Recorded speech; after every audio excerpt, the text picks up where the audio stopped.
A new story is being written on the African continent. This story is not just about changing dates on a calendar.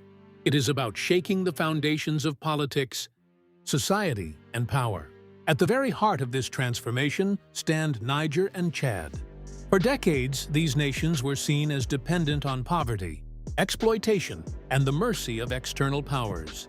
But today, they are rewriting their destiny. And this change is happening so fast and with such depth that the future world cannot be understood without acknowledging it.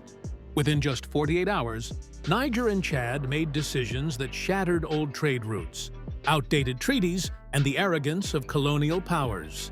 This was not an ordinary deal. It was the drawing of a new line on the global map of power.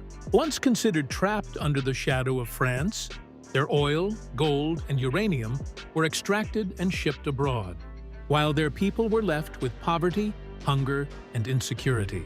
But now, the equation has changed.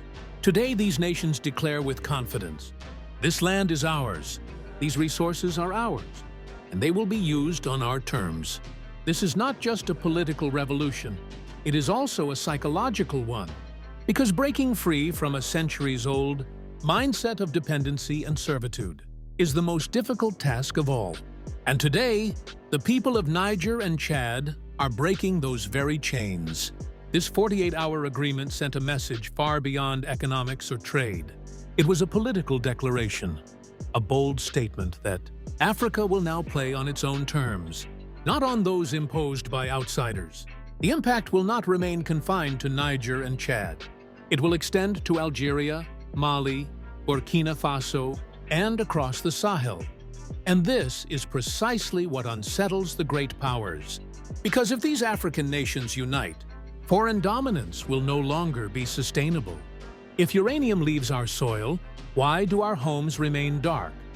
If oil flows from our land, why do our people remain poor? Global newspapers may call it a shift in the balance of power. But in reality, it is a battle for power, a struggle to reclaim destiny. These 48 hours will echo not just for years, but perhaps for centuries in Africa's history.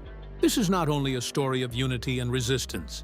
It is the story of a new map being drawn by Africa itself.